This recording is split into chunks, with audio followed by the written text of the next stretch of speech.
الرحيم الحمد لله رب العالمين والصلاة والسلام على أشرف الأنبياء والمرسلين دمانتين.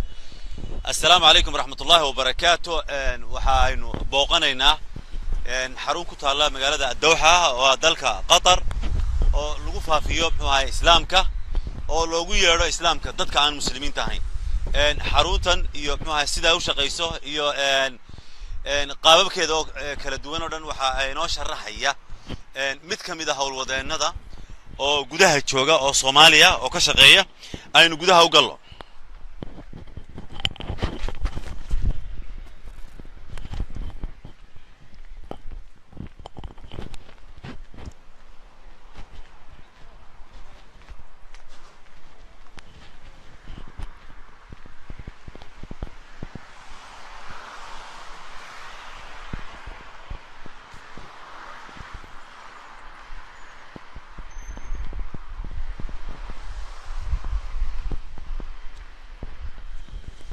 وينسو قاعدني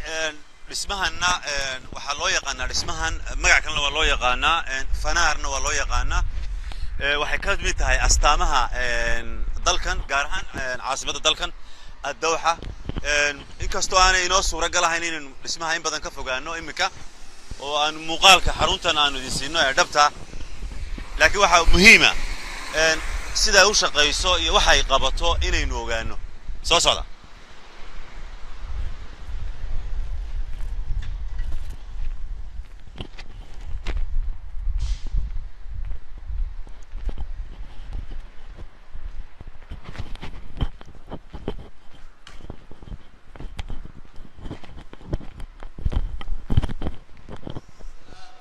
السلام عليكم ورحمة الله وبركاته. وعليكم السلام ورحمة الله وبركاته. waxaan la taaganahay aadan cabdi maaday wuxuu ka mid yahay howlwadeenada xaruntan aadan marka ugu horeysa xaruntan magaceeda xarunta waxaa la yiraahdaa markas Sheekh Abdullah bin Zayd Al Mahmoud Al-Thaqafi Al-Islami magac hore u lahaa oo la yiraahdo Fanar waa markas ku takhasusay dadka dacwada غير muslimiin ama dadka gaalada oo diinta loogu yeero dadka aan muslimiin ahayn loogu yeero islaamka markaaskan waxaa la furay 2000 iyo taqriiban 7 meelahaas la furay waa markas casri ah oo loogu talagalay in dadka diinta lagu gaarsiiyo saad ogtihiin wadamadan khaliijka dad badan oo gaala ah ayaa ku sugan oo u yimid inay ka xamaashaan qaar macallimiin ah qaar journalista ah qaar ma garanaysa xamaaliin oo cumaal ah marka dadkaas ayaa waxaa loo sameeyay markas siga khaas ah ihtimaam siiyo marka howlahaasan ka shaqeynaa sheekh waxaan taabacsannahay wasaaradda awqaafta oo wasaaradda arrimaha diinta laba janax bay leedahay janax ama laba garab bay leedahay oo dadka maxaan ku rahdaay dadka maxaan ku rahdaay soo muslimaya dadka carabta ama hore muslimiinta u ah waxaa ka shaqeysa idaarada dacwa qaybtan maxaan ku rahdaay dadka soo muslimiin anaga ayaa ka shaqeyna ama gaalada ah ama aan luqad carabi aan ku hadlin anaga ka shaqeyna way waxaad ka dhawaajisay inaad maxay ka shaqeysaan diinta ugu yeedha dadka aan muslimiinta ahayn bal waxaad naga siisaa marka ugu horeysa waxaynu u guda gali doonaa qaabka dadka diinta ugu gaarsiisaan laakiin xaruntan iyo waxay ka kooban tahay meesha waxay ka kooban tahay dhowr noocood bay ka kooban tahay meesha hadda aan joogno aad u jeedaan waxa weeye waa macrad ahaan ama exhibition way macluumaad yar oo islaamka ku saabsan ayaan u dhignay hadafka meesha marka hore laga lahaa waxay ahayd dadka marka diinta u yeeraysid horta dacwadu waa laba nooc inaad qof muslim u yeeraysid iyo inaad qof aan muslim ahayn aad u yeeraysid dadka muslimiinta inaad gaarto waa sahlan tahay laakiin dadka adigu xagaas ama dadka aan maxaan ku raahdaa gaalada ah inaad u tagto ama aad diin u sheegto waa adag tahay sababtoo ah hadda mesela meeshan qofku uu shaqeynaya qof shaqalaan oo meel ku fadhiya ma jirto marka inaad qof galbaab ku garaacdo oo aad tiraahdo kaalay diintan ku sharxaya waa adag tahay marka hab waxa la isticmaali jiray in kutuba la qaybiyo oo wadooyinka istaagno oo la siiyo laakiin xarunta markaan furnay waxa noo sahlanaatay dadka inay noo yimaadaan khidmaad baan u qabanaa howlaan u qabanaa oo mesela waxaan luqad carabiga halkan ku barnaa marka gaaladii dhan baa halkan isugu imaanayso oo doonaysa inay luqad carabiga barato marka gaalka markuu ku yimaado waa inaad soo dhaweysaa islaamka u sharaxdaa waxa kale oo u qabanaa mesela waxaan u kaxaynaa masaajidan geynaa oo masaajidan furnay waxaan leenahay siyaaxat masaajid waxa yeelan u furnay kaaliyo masaajidkan idin geynaa waan leenahay way imaanayaan way isqorayaan markay ku yimaadaan adiga markay ku taala inaad ka faa'iideysato habkii aad wax ugu sharxi lahayd marka markaaska marka waa sidaas waxa markaaska marka hawlahaas ayuu ka shaqeeyaa dadka aan wax barnana waa dad labadaas nooc oo fi'a مثقفة iyo qayb waxaan ku raahday aan iska cumaal ah ala kulli xaal markay noo yimaadaan waxaan u sharxnaa macluumaad yar oo basiid oo taqaanaan kuma adkayno qofka markuu ku yimaado halkan waxyaabaha ku qoran ugu u sharaxdaan fikrad baad islaam ka siisay fikrad baan ka siisay مثلا waxa way meesha ugu horeyso waxaan ku sharaxnaa ma huwa islaam ku xiga ilaahay subhanahu wa ta'ala sifaadkiisa arkaan islaam al-khamsa ayaan u sharaxnaa looxadan cajiibka ayaan u sharaxnaa muddo badan oo anbiyada iyo habkan waa looxa aad u qurux badan yani wuxuu ogaanayaa qofka gaalka ah ee aan muslimka ahayn wuxuu ogaanayaa waxyaab markuu soo galo albaabka wuxuu ogaanayaa marka wuxuu haysta inaysan waxba naga dhaxaynin مثلا waa masiixi ama christian way oo ka yimid Yurub markuu albaabka soo galo wuxuu arkayaa meeshan inuu wax ilaah leeyahay uu naga dhaxeeyo laba wuxuu arkayaa soom salaad zakat kutubtooda wax dhan ku qoran wuxuu arkayaa anbiyadan markaas waxa ka soo harayso oo waxaan mid aaminsantiin waxa iyaga kaga cadahay muslimiinta cid aan maxamed ahaynba maba ka helaanba maba aaminsana markaan ku niraahdo anaga waxaan dhan anaga aaminsanahay waan isugu kaay mid waan anbiyada ilaahay laakiin idinka ama meelahan ku istaagay ama meelahan ku istaagay ma garanaysaa anaga muslimiinta waan aaminsanahay markaas markii fi nihaaya aan waxaan u sharaxay waxay ku leeyihiin oo kaale waxaan isku khilaafsanahay ba show waa wax yar waxaan isku khilaafsanahay kuma adkeen مثلا waxaan isku khilaafsanahay 1 2 3 kow ciise maxad ka aaminsantiin hadaad masiixiyiintiin ma ilaahba ma wiil ilaahba anaga waxaan ka aaminsan inuu rasuul yahay labo ciise ma la dilay mise lama dilin saddex hooyadiis manin baa guursaday liyada Joseph ama waxyaabo reeran tusayna intaas ayaa isku khilaafsanahay intaan hadaad diintiin dib ugu laabataan waxaad ogaan doontaan meesha ay cilada ka timid waxa kaloon ka dhaadhicinaa in nabi kale ka dambeeyay inay caadi tahay ay mas'alo khilaaf oo dad isku dheynay waxaan leeyahay anbiyadan inuu Muuse Ciise waa laga horeeyay waa laga dambeeyay ma aqbashaa maxamed baa ka dambeysana waa inaad aqbashaa marka niqaash yar oo haadi ah waxa kaloon siinaa su'aalahan u fasaxnaa inay iyaga su'aalna weydiiyaan waxa kaloon u sharaxnaa oo kale ulil azmi min ar-rusul shanta ومتقان الله سبحانه وتعالى وصادري إبراهيم عليه السلام نوح موسى عليه السلام عيسى عليه السلام محمد عليه السلام وحن أشرحنا وأن مثلا تسنا نبي موسى عليه السلام والنبي القرآن كله وش يجلس بدين هاي بقول يصدني الحجار بعلو الشيء بينما نبي الله موسى عليه السلام بينما نبي الله محمد لقيا إن أفرجار أما شنجار لو شيء marka quraanka ma wuxuu waxa ka hadlaya hadii quraan maxamed kaliya lagu soo dajino amaano tii asaa lagu magac badnaan lahaa Soomaa marka waxyaabahaas aan u sheegnaa marka qofka waxaan siinaa macluumaad uu ku soo dhawaanaya oo kama anaga tarkiis ma saarna waxaan kula doonahay tarkiiska ma saarna marka uu horeyso waa ard sidaas aan anagu aaminsanahay saasu diintanada qabtaan ku leenahay marka isaga la rabaa marka inuu su'aalaha ku weydiiyo marka habka aan isticmaalnay kamid tahay oo marka arrimaha khilaafka iyo arrimaha maxaa lagu kala fog yahay hawlaha uma gashaan laakiin waxa tustaan in maxaa aan wax weyn inay wax inaga dhaxayaan oo hal risaalo مثلا هذا كتبتي baa laga sheekanaya الكتب السابقه كتبت ay tahay kama sahan min injiil iyo tawraah qof waa ku soo dhawaanaya ana kutubtan aaminsanaa ilaah baa soo diray waa kutubtii islaamka ku horeysay ayaga ma quraankana maanta ay ka kooban yahay wuxuu sax qofkii wuxuu soo dhawaanaya marka macluumaad khaas ah oo quraanka ka saabsan meesha mulakhas safxadan yarta ka sheekeynaysa marka qofkii uu soo dhawaanaya waxa kan soo kale ugu sheegnaa masaajidada iyo doorka ay leeyihiin annagoo masaajidka geeyna laakiin haddana si gooni waxaan ugu sheegnaa saddexda masaajid Makka iyo Madiina iyo Quds ayaan ugu sheekeynaa sida aan waxaan leenahay anagu masaajidda Ilaahay dhan waa isku ka yimid masjid ka weyn fadlika waxba ma dheero ilaa saddexda masaajid marka waxay u haystaan marka waxaan weydiinaa masaajidan maxaad mesela inta badan waxay arkaan Kaabada ay aad u arkaan marka waxaan leenahay war maxaa ku jira halkan marka waxay leeyihiin waxaan u malaynaynaa waxaa ku jira suurada ilaahay baa ku jira ama maxamed baa ku aasan ama waxba ku aasan marka waxaan u sheegnaa waxba kuma aasaneen waa dhismo caadi ah waxaan madowna waa maro wey muslimiin badan baa waxay u haystaan waxaan u yahay xajar aswadki dhismaan waa dhismo caadi ah haddaad youtube-ka aad ka raadaysaan waad arkaysaan hoosta waa la gelaya waa laga baxaa waa la soo galaa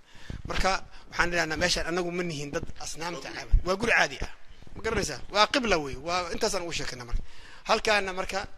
magaaladana xoogaha siyaasad ka taagan tahay marka magaaladan ka hadlayna fadligeed markaan ka hadlayna ayaa su-aal waxaa timaada yaa iska leh xagee ku taala baan leenahay maalan annaga falastiin bay ku taala mase israa'iil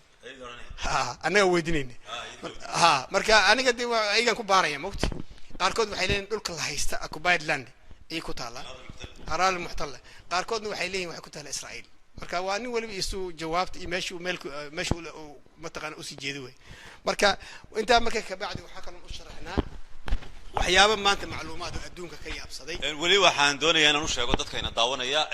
waxaanu joognaa xarun lagu faafiyo diinta islaamka oo dadka aan muslimiinta ahayn loogu yeedho islaamka dabcan waxaan joognaa dalka qatar caasimadiisa addawxa oo ay joogaan jinsiyado badan oo caalamka ka mid ah yani oo isugu jira dad muslina iyo dad aan muslimiin ahayn marka dad aan muslimiin ahayn oo badan ayaa halkan yimaada oo ka shaqeeya xaruntan waxa weeye waxay ka mid tahay xarumaha lagu faafiyo thaqaafadda islaamka iyo diinta islaamka lagu baro loogu soo bandhigo waxa aynu ka wareysanaynaa xaruntan oo aynu ku guda jirnaa aadan cabdi maaday ayaa muxuu ahaa inoo warramaya oo inoo wada aadan inoo sii wada halkan aynu marayn marka waxaan maraynaa marka halkan looxadan camal waxaan ugu sharaxnaa waxyaabo waxaa jira reer galbeedka bifadli illahi subxaana wa tacaala waxaa jira waxyaabo badan oo ay horumar ay gaareen xagga science-ka ay ka gaareen xagga caafimaadka macluumaad yani ay technology-ga iyo aqoontooda ku gaareen laakiin 100 sano 200 sano meelaha hadday u badata gaareen laakiin islaamka uu ka hadlay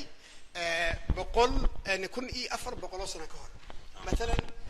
تفاصيل أما المها جنين كعلاش هو يدك جري مراحش أمرنا قرآن كهذي أيق لكن عادي وحي ها أيق لكن على جيا بين الاحتمالات كي يكون يلحق بقول يكون يسقال بقول الاحتمال يكون يسقال بقول أفرتين إنه ننسى صاري وكذلك بوره عمقه أنت مقرنيس ديري إنه بدك كجيران قرآن كهذا أيق نمرنا أي أوجادين وأن ها وعقله وحيابها غريب أو نين فرنسيس وصوص صاري نكلي أورنجل فرعون قرآن كحنا شيء إنه غرق كل أنت سماه إنه بدك كل أنت ها مركي بارين قال ذي وحين كان بدك كل أنت مرة ويسوس صارين لكن القرآن قال مك شكني مركي معلومات كاسان وشيء إنه حنا نجلس وحنا معها صلاة هلا تكذب ما هن أفرنا قد هلا جوسده مركي تاسين وحي عطيني إنه القرآن كحقيقي هاي ما دام حقيقة يجون آمنين وأي قدرك وهذا الإسلام كنا هرينا وشيء أي مديه تاس وحي عطينيسا إنه القرآن حقيقي صح وحكروا مش مهم أو رسالة كنت تحوي أيوة وحي آمنين دين الإسلام كإنه مكشة كينيس مساجد كيسي وحلو شنطة صلاة لوتو كده وحنا عسئلة كشة كينيس أي آمنين مركا نوعا كنا ندور كتابكم مركات فرطان وحيابا بدن معلومات بدن أيات أركدون وهكذا سيدة كنا أشياء هل كان لبا مصحف بايس قربتها لا أما لبا قرآن حاجة كسوة قبل نولي حاجة كسوة قرآن كان مثلا ومصحف عثمان رضي الله عنه ساد أكتهين مصحف أهري وحلو جمعية واحد جمعية أمل جمعية عثمان بن عفان مركا مصحف كان هاي سنة مركب عليه هذا مصحف عثمان مركا كوبي اللي قسمه كوبيادس وقديم أو تركي عن كسوة قادنا كان يلا فرت حتى أركضتان فرتاني فر بعض ينونك إيقافك يفعل مكلا وبدايات كتاب اللغة العربية هنجر ها دتك أنت وضع بدن وحي حوج وحكي حفظين جيران حفظية وأخرسك وسكيرة مع ذلك ولي وأصل كوي هل كان وحي المصحف ولا قري مصحف قطر وحال قري يكون لو يكون يتونكي ها هو تضبط سنة كور وفرق روح بدن وعاد يقول مصحف السعودية ملك محاها سعودي وقري جري عثمان طه ميوها نيكو تركي قاع برتيس الخطاط عثمان لكن كان ونن سوريان كان حال يد عبيد البنكي ونن سوريان ونلج عبيد البنكي وك كتاب كان حق ورق مصحف قطر مركب مصحف كان fartiisu waa quruxsan tahay maasha allah warqadii waa weyn soo ma kana laga soo koobiyey halkaas laga soo koobiyey waxyaabaha kale oo qariibka oo aan aniga lafteeda marka halka aan bartay waxaa kamid ah musxafka marka la qorayo waxaan u qaatay aniga maadaama aan ku soo aadnay aniga adiga casrigii waa ilmo yaryarnahay moogta casriga computerka aan ku soo aadnay waxaa halkan ka muuqda qaabka loo qoro musaaxifta waxaa loo qoraa qalan baa lagu qoraa qorigan qalin qorigii ma garanaysaa waxa weeyaan waa qoriga carruurta wax ku dhin jiray baadiyaha khadka looxi xusha laga samayn jiray musxafkan kana lagu qoro waa kana ma garanaysaa marka qaabkaasaa musaaxifta loo qoraa annaga hadafkan kalena maxay tahay risaalada hadafkan kalena waxaa waaye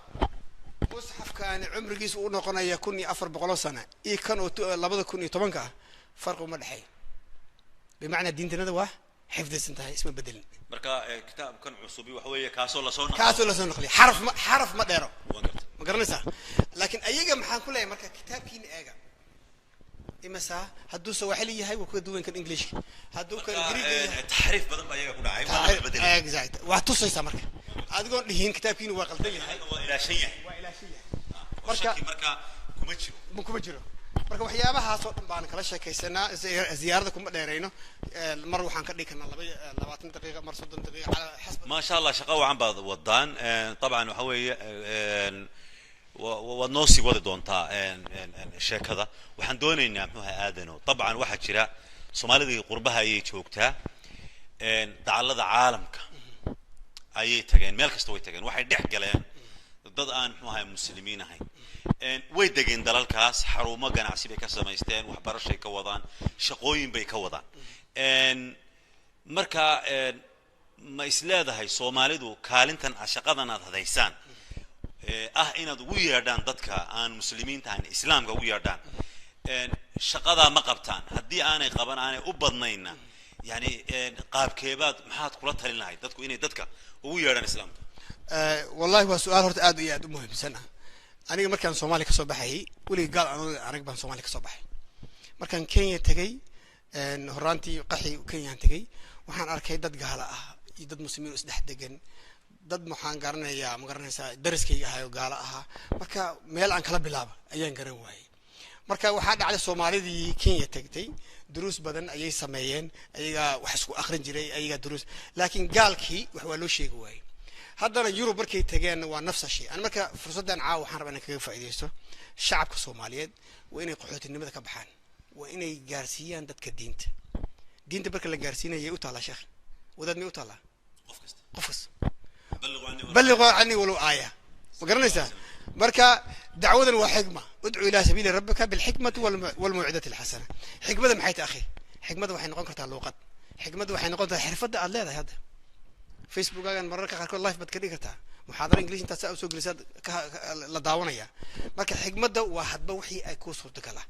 بوك بعد قيمين كتا الشيخ وحد قيمين كتا دت كاد وير كتا بعدين مشاهد يرعنا كين وحد راشين باتسين كتا الشيخ ابتسامة صدقة marka asaliibta dacwada غير muslimiin hadafku wuxuu yahay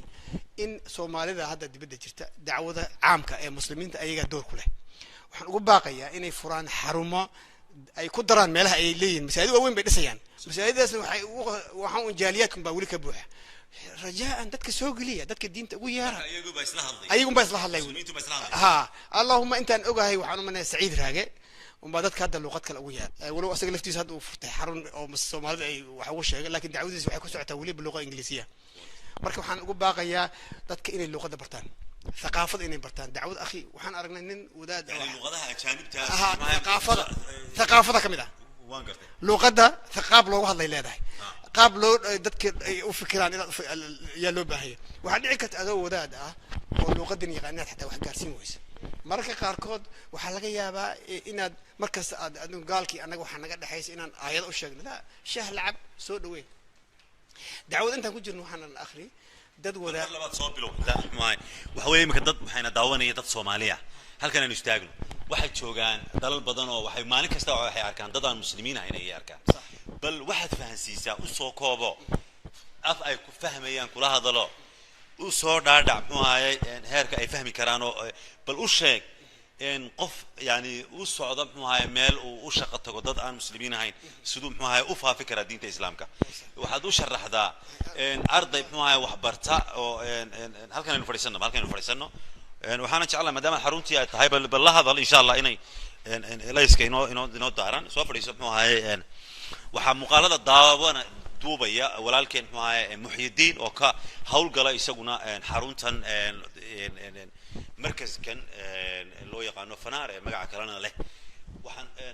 marnaba wuxuu noqonayaa su-aashii aan waday wax weeye waxayna daawanaya muxuu ahaay soomaali shaqo tegaya soomaali wax baranaya oo dad aan muslimiin ahayn ku dhex jira maxaad u sheegi lahayd asaaliibta iyo qaababka kala duwan ee uu adeegsanayo ee awoodiisa ah ee uu dadka islaamka muxuu ahaay ku gaarsiin karo waxaa laga yaabaa inuu u yaqaano inay wadaadadu wax faafiyaan waxaa laga yaabaa inuu u yaqaano inuu wax weyn tahay oo inuu aqoon badan inuu leeyahay diinta islaamka maxaad odhan lahayd maxaad awooddaadu waa maxay sidaad wax u faafin lahayd diinta islaamka maxaad u sheegi lahayd akhi casiis bismillahi raxmaan raxiim horta dadka waxaan ugu baaqayaa inay xil iska saaraan mas-uuliyadda la iska saaro rag iyo dumar yar iyo weyn waxaa kale oon ina muhiim ah dadka siyaasiyiinta ah dadka fanaaniinta ah muslim tahay waxaad shaqo ka dhigataa dacwad inaad gaarsiiso maxaad gaarsiinaysaa waxaad hayso dadka halkaa noo yimaada oo dadka noo keena annaga waxaa waye dadka noo yimaada laba nooc wey qofku inuu asaga kuu yimaado ku yihahda islaamka ii sharax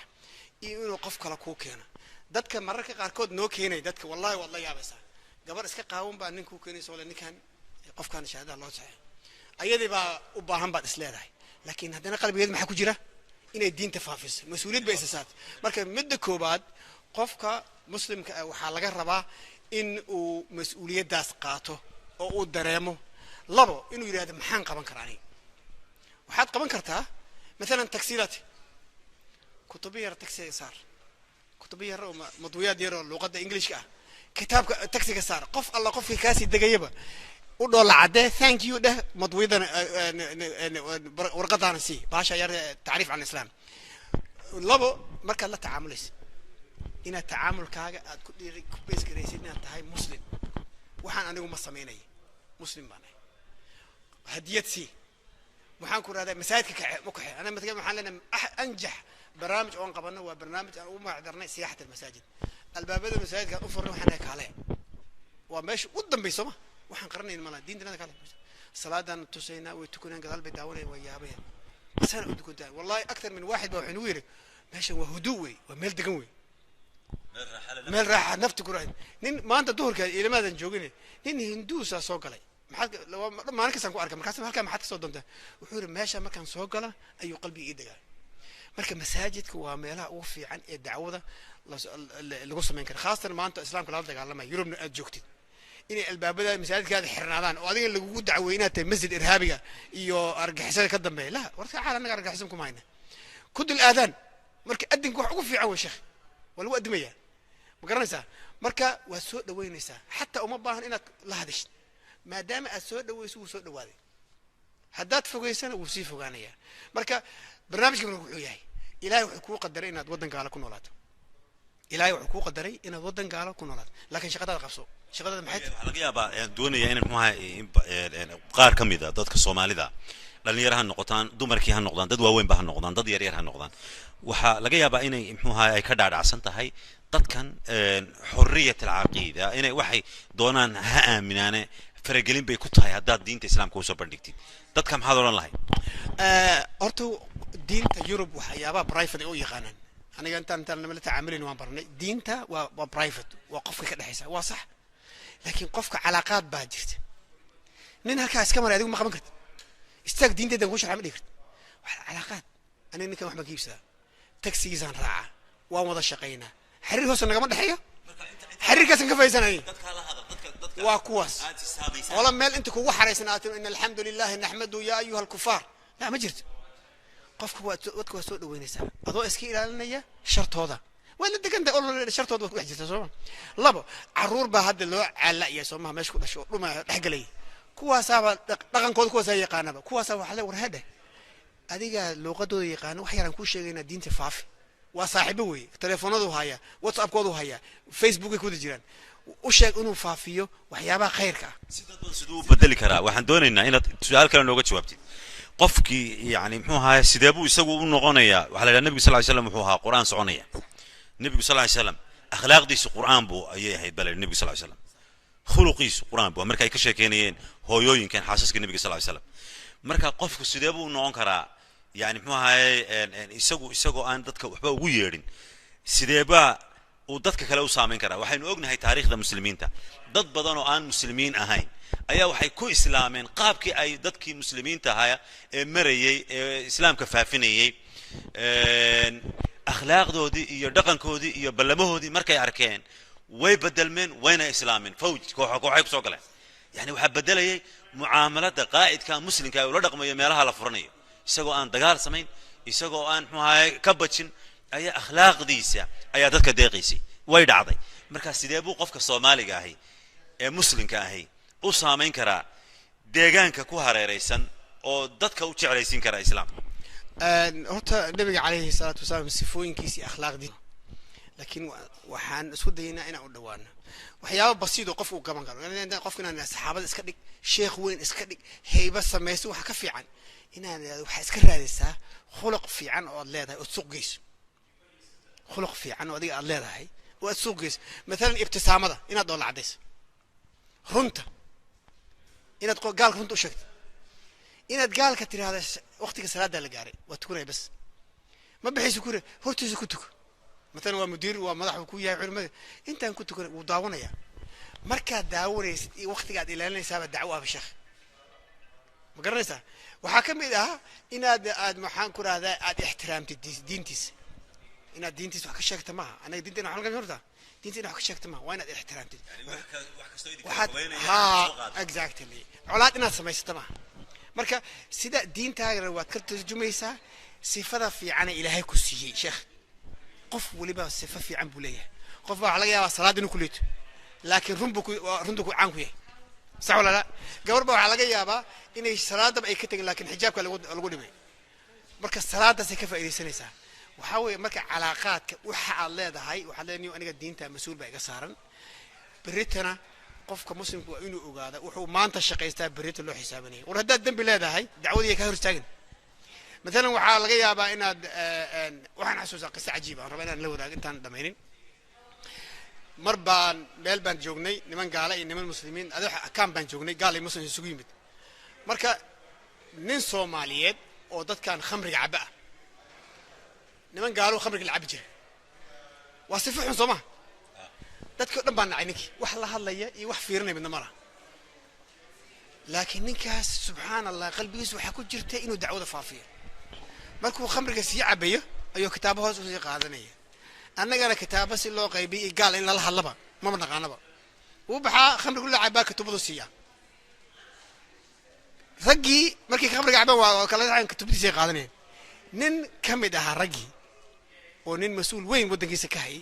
ayaa maalinta dambe oo socdaan u yimid asagii baan kaasuu aadam ninkan shahaada loo qabto ومحل كتبنا أن سيء وآخرية دين توجعلاد نكى شهادة الله قبته مساعد كان عبار جوجي أنا كيس هو مالي حتى ما ندبقل كيس هو مسلمي أي كي مساعد كواي كور نكى هبل كناوي ما نقانا كور نكى ما أنتو نوك يعني نوك الدمس وبتن ماشي يكون نقدر خمر يكون عبين برتي قتي كسبح نكاس والله الله أنا قال والله هذا إلهي وحن كرجينا هرت إنه كصباح أما كيس هو مسلمي شيخ وين بنقضي دين توفافي مركن نكا ولا لكن خمر جيس وحنطحي كن أجر كن كان واحد بقول إيه ساعة ولا لا واحد عكرت إنه تكذا عكرت إلهي سبحانه الغفور الرحيم سما مركن أنا هدف رسالة الله وحوي دعوة غير المسلمين وإلا سجيسة خاصة الصوماليين كن يدقن وجاريد حق بدن ودقالة له وحي أود إنه يبدلان جاء صوت أفريقيا الله مده وحكم ده أمريكا وهذيك إن ما أنتوا حلو حساب تم قال أنا إيجا نوش يعني إن دين تا وقو فافيد بدن الدون كإنه تدين الإسلام لسوقلت وقو بدن لسوقلت هذا مركز كان عمل بيشو حلقة يا بيني أفرتن صوم مسلم ومركز كان ليه ما شاء الله وحنكو قصرنا العقنا مصينو من الله أيجا سعدين إيمانيين أفرتن قف إنه بيشي سوى إسلام بس صورة قالها رمضان كهذا شيء بيش رمضان قال هذا وحوي وحيب الله تهيبه وابسومه يوم قبل ما شاء الله weydiiyo waxaan doonaynaa su'aal ku saabsan dadka Soomaalida waxay ku oran karaan wani anigu diinta islaamka in badan kama aqaani maxaan faafiyaa anigii baa u baahan diini marka anigu ma faafin karo ha meeshaas waxa cabdi muxidiin halka ku qaba halka kutuba taala macluumaadkan dhigidaar ku qoran boog baan ka dhignay waad imaanaysaa buugtaada qaadanaysaa waa qaybinaysaa bas marka maxay waa basi hawl weyn ba ma haba anigu luqadaada ma aqaaniyo marka waxaaba siinaysaa kitaab diinta islaamka dadka baray مثلا كان عملت imaanaysaa oo ma dadka Englishna ku qoran marka islaamka qoraya farasiida ku qoran English ku qoran hatta luqada aad waa fahanka islaamka haba ku qoran waa macluumaadkan meesha ku qoran way marka maxaad ku fasirtaa ma luqada laga baahan yahay waxa laga baahan yahay inaad marka wax badan haba sharaxna qof waa buug oo hadiyadee buugga islaamka sharaxay oo dadka baraya taariikh islaam aywa marka ninkii waxa taqaanaa Soomaalida waxay aad u yaqaanaan ninkii la Yusuf Islam daaci weyn Yusuf Islam Ingiriiska degan soo ku soo muslimay wuxuu ku soo muslimay in uu dadka kitaab hadiyad baa loo keenay walaalkiis baa Jerusalem tagay kitaab hadiyad buu u keenay sidaas ku muslimay marka waxaan dadka inuu marka Yusuf Islam waxa weeye waa daaci weyn ma sha Allah marka waxaan weydiinaa sheekh inteena fadhiisan waxaad aynu soo koobno waxa weeye dadku marka idin yimaadaan waxa weeye dad aan muslimiin ahayn ayaa maxaa idin soo booqda dabcan marka qaabkee baad sidoo la tacaamushaan halkay ka soo bilowdaan maxaad bar meel baad geysay halkan xitaa meel yar oo fadhi meeshaan soo tagno bal qaybaha kala duwan tameeshu masaajid xagga sare ku yaala horta anaga waxyaabo badan oo ay Soomaali isticmaali karaan baan isticmaalnaa markaas kan waa markaas oo xukuumi ama dawladda iska leedahay ha way sameyn karaan markaas ko way sameeyeen anaga qofka markuu halka yimaado istiqbaal baan sameeynaa soo dhaweynaa waa u diyaar garoobeyna dadka noo imaanay waa laba nooc dad oo wafti ah madaxweynayaal iyo wasiirada noo imaada waxa kale oo imaanaya dad caadi ah qof alla qofku noo yimaado anagu waan ixtiraameynaa waxaan gelinaynaa halkaan fariisinaynaa qaxwaan siinaynaa shaah buu cabayaa waxaan ugu sheekaynaa thaqaafada markaas waxa la yiraahdaa thaqaafi al-islaami thaqaafadan ugu sheekaynaa majliskan wuxuu yahay ugu sheekaynaa ixtiraamka dayfkan ugu sheekaynaa marka waxaan leenahay inaan qofka dayfka aan wax siino waxay ka mid tahay dacwada islaamka waxaan ugu sheekaynaa habka loo kala fariisto halkaan dumar baa fariista halkaan rag baa fariista waxyaabahaas ay ka helaan garanaysaa marka waxaan ugu sheekaynaa taariikhda qadar oo dhan مثلا waxaan leenahay qadar meesha u horeysay saxraas ay ahaan jirtay usrada hadda wadanka xukunta guri u horeysay ay dhisatay waxa weey waa waxa la Zubaara ku yaala qalcada Zubaara halkan waa reebaadiyihii iyo maxaan ku raahdaa geeli iyo xoolaha lahaayeen geeleeska dan si fiican loo arkay miya marka xaruntan oo kale waxa weeye shaah baa lagu soo dhaweynaya markaan shaah cabno ayaa ayagoo inbasad oo farxay ayaa marka ugu horeysa halkan aad la gali maysaan baa ma islaamka siyaasad lama galno arrimaha islaamka la gali la gali waxa weeye halkan iyo qadar baa u sheekeynaysaa halkan yimaado waxaan leenahay masaajid man ku geynaa macluumaad baan ku shidnaa aan ku tusnaa islaamiya ma film baan ku shidnaa film yar waxaan haynaa aan islaamka sheekeynay marka asaan khiyaar gelinay waxaan leenahay sawir waad qaadan kartaa video waad qaadan kartaa su'aalahaaga ku soo dhawow qofku wuxuu dareemayaa qof ma garanaysaa xor ah marka waxyaabo badan yani su'aal badan oo haysatay ku taagnay ayuu doonayaa inuu ogaado marka aniga marka waxaan ka wadaa marka habkan inay jaaliyadaheena ka faa'iideystaan gaaladan wax ku dhex jira anaga wadan yar weyn wadankan dadkiisu waa yar yahay waa dad yar Soomaa laakiin xaggaas iyo maxaan ku raahdaa Yurub dadkii jooga waxa laga yaabaa markaaskan amar hadaad furto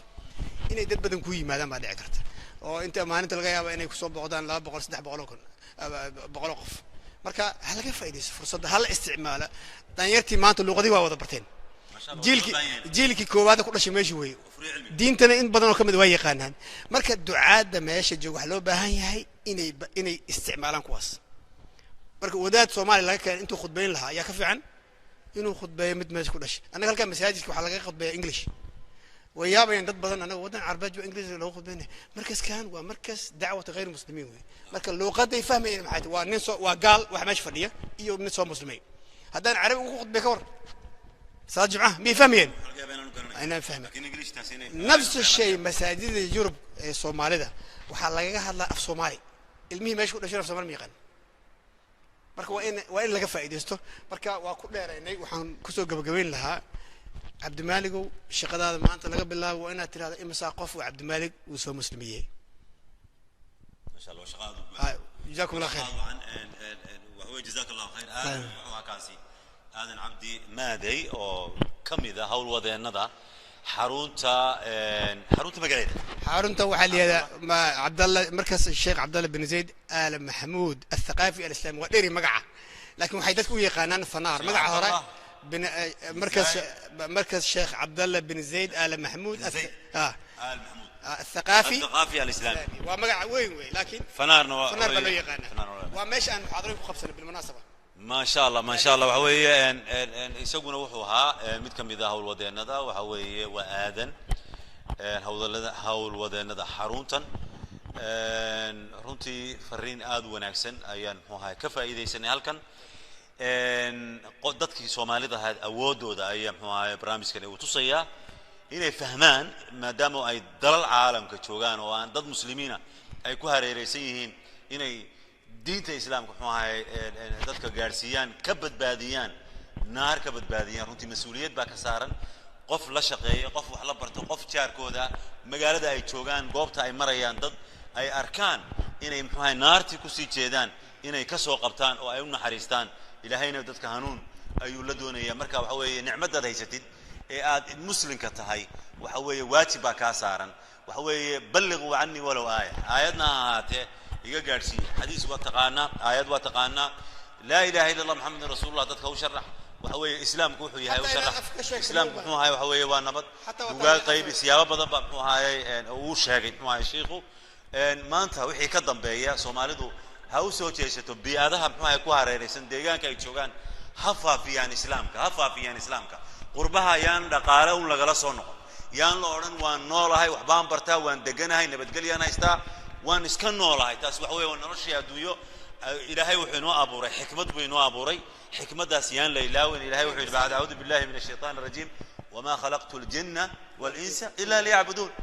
ما هاونين النورانو تشيليسي وحكلا لو ما أبورين قدامها عبادتنا وحي كم متهاي إن وهاي دين تبنوا إسلام كه لفافيو هلو سو تيستو لما أنت هلو سو تيستو هذا نحن إنتانا قبين وردتك بريه بالشدة وحويه إن آد ويريهين أنت وأديك سنة سفافين تدين إسلام كه رنتي وحويه دمانتين وحويه ودمانتين أنا جانا قدرة وحويه وحلا جاري إنه diinta islaamka ku faafino baraha bulshada war barihi bulshada waxa la isku haysta siyaasad qabyaalad fadeexado waxa weeye dib waxa weeye arrimo runtii yani waqti lumis badana ayaa jira waxa la gaaray inaynu barkeenba barka kale u sharaxno diinta islaamka waxaana soo bilaabmay dad Soomaaliya oo sheeganaya inay yihiin masiixiyiin yihiin oo dadka muxuu ahaa shukuuk diinta islaamka shaki ka gelinaya oo kuwaana waxa weeye waa in iyaga laftooda diinta islaamka la fahansiiyaa waa in muxuu fikradaha khaldan ay faafinayaan muxuu laga hortagaa oo diinta islaamka la faafiyaa in muxuu adiguna aad garbadu ahaatid adigoo arkaya qof Soomaaliya inuu diin kristana inuu faafinayo waajib waxa ku saaran adigoo aan cidna ka sugayn dhaqaale aan cidnaana ku darin rabbi xagga rabbi laga diray oo muxuu diinta islaamka aad gaarsiisid in arrimaha muxuu laga hortago waxa weeye dad badan baa aadan oo waxay haystaan dad badan oo ku xiran imika si jamaaci ah haday u soo jeesan lahayn dadku oo waxa weeye arrin weyn bay noqon lahayn galba maharin insha Allah bidillah karim waxaan doonaynaa inaynu dhamaanteen u adeegsano yani warbaahinteena muxuu diinta islaamka waliba waxa horta kaalay horta aad waxa loo faafiyaa arrimo kale maxaa badiiday in diinta islaamka la faafiyo waxa weeye waxaan ugu baaqayaa asxaabta igu xiran baytayga laga bilaabo caawa balanteen waa faafinta diinta islaamka balanteen culayska waxaynu saaraynaa faafinta diinta islaamka waad baahin kartaa arrimihii noloshaada aragtidaada barahaaga bulshada bartada facebooka iyo twitterka youtubeka arrimahaaga kale ee aad baahin jirtay ee wanaaga waad baahin kartaa laakiin ku dar inaad khayrka faafiso inaad marna muxuu diinta islaamka aad faafisid gaalada maxay soo geliyeen xumaanta soo geliyeen adiguna muxuu wanaaga aynu galino insha Allah waxa weeye caawa aynu halkan ka shidaal qaadano qaybta koobaad aynu barnaamijkan u magac daraynaa waxaanu isugu imaanaynaa qaybo kala duwan oo ku saabsan isla mawduucan waxaan mahad celinayaa walaalkeen muxyidiin oo muxuu muuqaalka muxuu qaaday muxyidiin xasan oo muuqaalka muxuu ka dambeeyay waa kaas barakallahu fi jazakallahu khayr walaalkeen muxuu aad ma هذا مثلا ولا بارك الله فيك هو محيدين قيبتك كشقيسة marka qaybta maxadka qaybta maxadka ha barashada carabiga barashada carabiga ما شاء الله هو dadkii carabiga ayaa la baraa wadada english maxay ay yaqaana loogu sharaxaya englishooda carabi loogu sharaxaya english carabi lagu sharaxaya english dad english yaqaana ayaa carabiga doonaya markaas wuxuu ahay marka sala ay imanayaan soo bartaan af carabiga ha ما شاء الله soomaalidina carabiga waxay leeyihiin way caayaya wallahi biskilad baa jirta hatta Soomaaliya baa timaada halkan oo waxa jira soomaalida hadii aad carabi wax soo qortid qoraya carabi naga galay xaas ya ammi waa furiidinta islaamka quraanka muxuu ku qoraya nin Mareykan baa ku imanaya min Argentina Brazil caalamka dhan baa imaada halkan si carabi u bartaan carabi ku bartaan subhanallah si carabi u bartaan Soomaaliya carabiga waxa weeye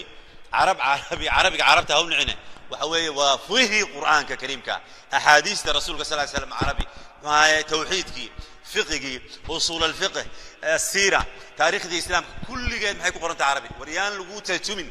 maanta waa inaad ma barata carabiga si aad diintaada ma u fahamtid intaasan ku gabagabeynaya waxa idin la hadlayay walaalkiin Abdi Malik Sheikh Musa Aldon waxaan joognaa xarunta Fanaar ee lagu faafiyo diinta islaamka ee la gaarsiiyo diinta islaamka waa kaas barakallahu fi jazakallahu khayr walaalkiin ma aad ma santay walaalkiin هذا مثلا ولا بارك الله فيك هو محيدين قيبتك كشقيسه marka qaybta maxadka ha barashada carabiga barashada carabiga ما شاء الله هو dadkii carabiga ayaa la baraa wadada english maxay ay yaqaana loogu sharaxaya englishooda carabi loogu sharaxaya english carabi lagu sharaxaya english dad english yaqaana ayaa carabiga doonaya markaas wuxuu ahay marka sala ay imanayaan soo bartaan af